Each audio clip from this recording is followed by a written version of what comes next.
talk about Wednesday on Netflix. I know I'm way behind some of you people, but you have to bear with me. I'm catching up. And I want to tell you what, I'm still extremely surprised by this show. I'm having a good time. I think they really do nail a lot of elements. And I want to talk about that and give you some examples. I'm going to kind of pull from and highlight from episodes 2 through 4 in my examples and synopsis. Lots of spoilers, though. So bear with me. And let me give you first the key, I think, to this show, because Tim Burton is directing these episodes. He is a key creator beyond this, and it really helps set the tone. But the writers are also the writers of Smallville. Now, they've done some stuff, turned out, didn't turn out so good. But here, I think they do some things right. First thing they do right is they really, really nail the humor. They get the teen drama spot on. I think they also really have a lot of attention to the relationship between Wednesday and Thing, and they really are world building with a lot of production value. These are the things I think they do really, really well. So, for instance, in episode 2, it starts off right after the events of episode 1 end with an apparent murder of Rowan. Right. Rowan is kind of like the uber geeky kid who's getting picked on. He has like a telekinetic powers, and he ends up in the woods. And Wednesday sees him when she shows up. He attacks her, and then there's this creature that mauls him to death.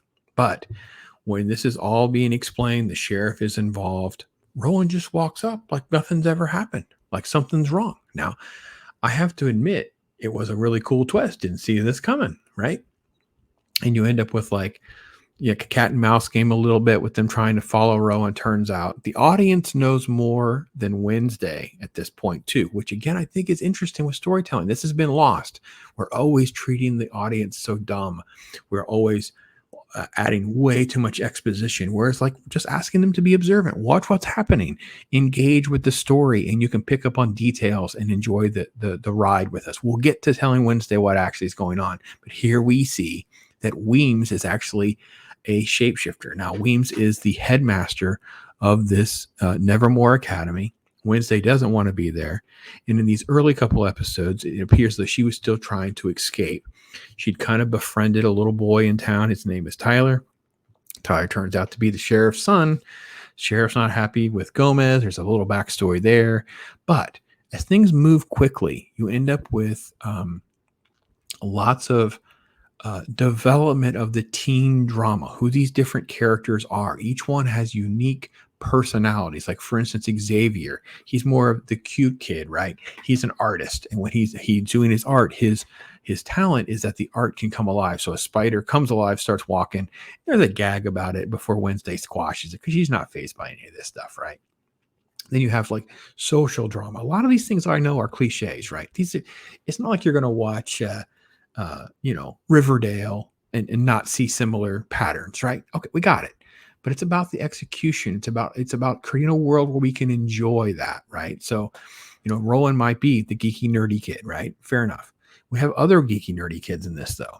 Bianca, she is like the equivalent of like the cheerleader squad leader, right? She's the one. She's like the alpha in some of these circles, and her and Wednesday are immediately in conflict with one another. We saw this in episode 1. We see more of that now, right?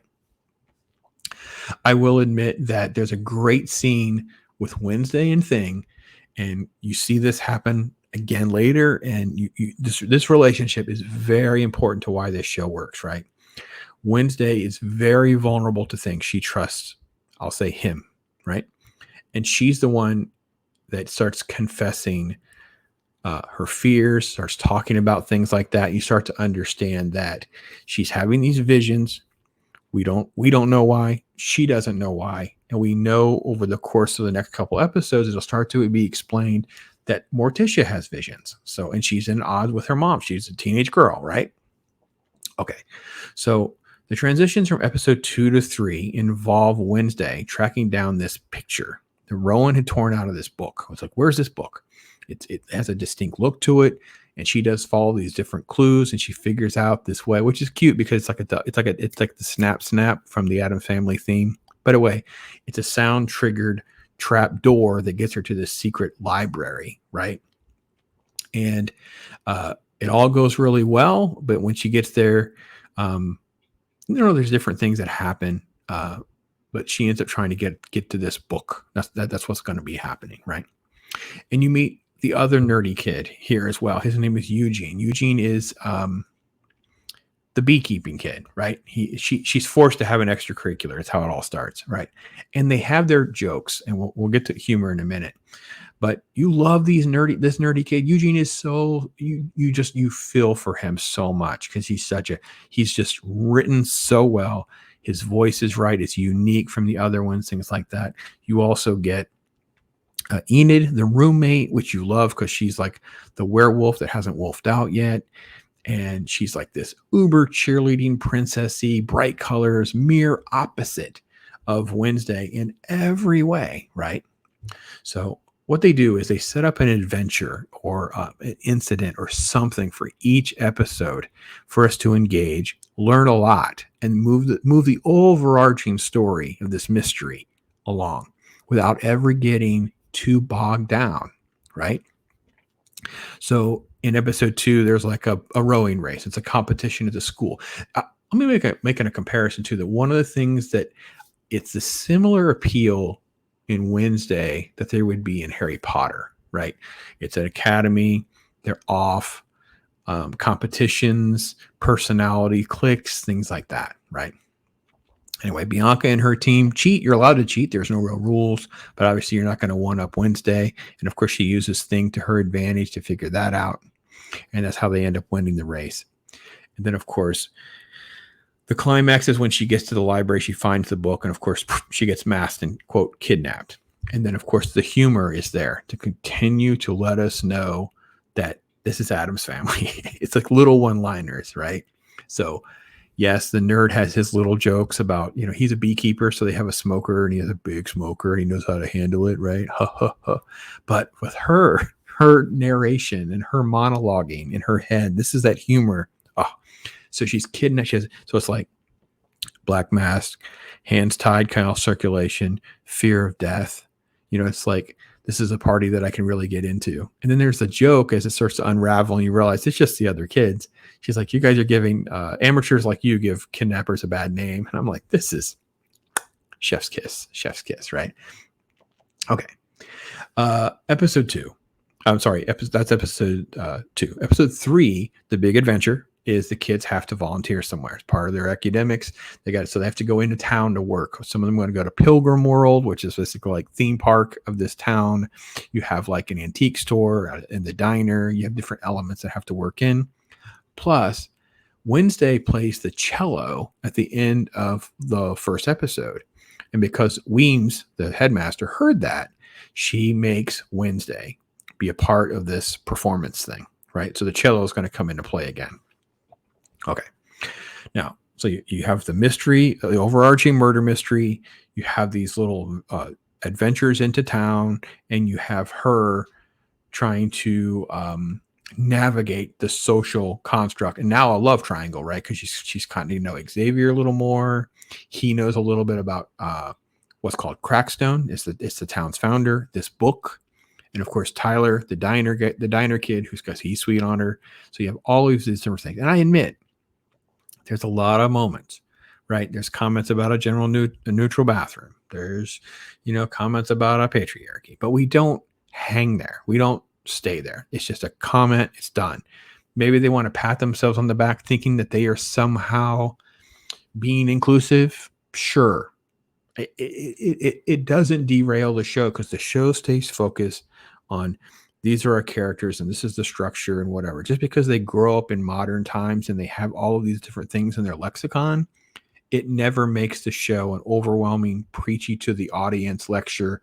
It's them amongst themselves, maybe bickering or something like that, maybe. But you're never the victim or the target of these types of exposition, right? You're not the one being belittled. So all of this kind of goes along pretty well. You get a little bit more backstory with some of the politics of the school because the headmaster has a relationship or a dynamic with the mayor. Obviously, there's this therapist involved. So you have a lot of characters. And this is why I give these guys credit to Smallville. It's very similar with a ton of characters that are growing slowly. They get a little screen time, a little more screen time, a little more screen time. And Wednesday just keeps taking us on this journey. She's just constantly taking us on this journey, trying to unravel this mystery, also trying to navigate all this other stuff. And we start to learn more about this Crackstone guy.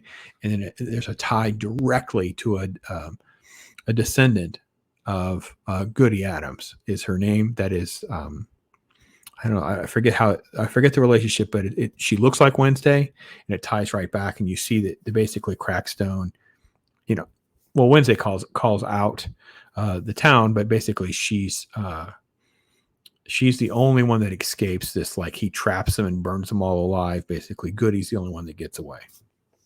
All right, and then you kind of get, you get a lot of visions. You get a lot of these developments along the way before you get to the next episode, which is like the coroner's office, and them trying to get further into solving that kind of stuff, which again, funny Addams Family moments, right? They're in the morgue, someone comes in, so she has to hide in the drawer, it's like full rigor. And then when Thing takes her out, she's like, 5 more minutes, I'm just getting comfortable. The Addams Family feel is never, ever lost. It is done right, which is probably the most surprising element of this show, right? So, episode 3 ends with like a Carrie scene, right? Because they set up this big prom dance, which there's a lot more focus on the teen drama and the triangle of who's going to be the date. She doesn't want to go. She gets herself caught up with Xavier and Tyler, and there's bickering with Bianca and all this other stuff. And she has this crazy dance scene where she's like all weird and it gets everyone else involved. And I have to be honest, in some ways you're sitting there like it's not working, and then you realize as it's working, you're okay with it. You're kind of cheering this to go well. You're cheering for the character. It's what you want. And she is never duped. She is always on top of what's going on and things like that. I love Thing. I love Wednesday. Jenna Ortega is a home run hitter with these scenes. She's chewing up dialogue and narration. She is so underrated. This film is amazing, right? The show is really how well the execution of her role. I will say that they do a really great job of adding so much value that you get with the set designs, the executions of things. You feel very practical. You feel like the CGI stuff really does work as well. I don't know. I'm shocked that I love this show so much. I'm enjoying it so much. And I have to be honest, it is not some deep, heavy thing. It's not some complicated thing. It's just something that I can have a good time escaping with and enjoying, right? So again, not everything needs to be this big groundbreaking home run thing. It can just be something I build on. And I can say really the only thing I can relate it to is how I enjoy watching Stranger Things. It's literally the only thing I can relate to, where it's like it's teen drama done well. It's immersive. It's got sci-fi, fantasy, comedy. It's got all these little elements mixed in. You got characters you care about. I don't know. Maybe so I know people have commented on my first video. I wanted to do another video and just give you an idea of why I think it's done right. And I know I gave a lot of spoilers for those of you who may not want to watch it. I totally apologize for that, but I don't think that you're really going to be disappointed, even if you know what's going on. We haven't gotten to like big bad spoilers yet. We really haven't. We haven't really got to like who would have. No, it's okay. So that's my take of where we're at in the show. I'm going to continue doing some videos probably along the way. Maybe there'll be some gaps. I don't know. Yeah. So anyway, that's my thought. You guys tell me what you think. I love the feedback. Am I off base? Should I watch something else? You guys got another recommend? Because this is one I kind of avoided, but I had another person say, no, I think you're going to like it. They were right. So here we are. And I'm Pops. Thanks for watching.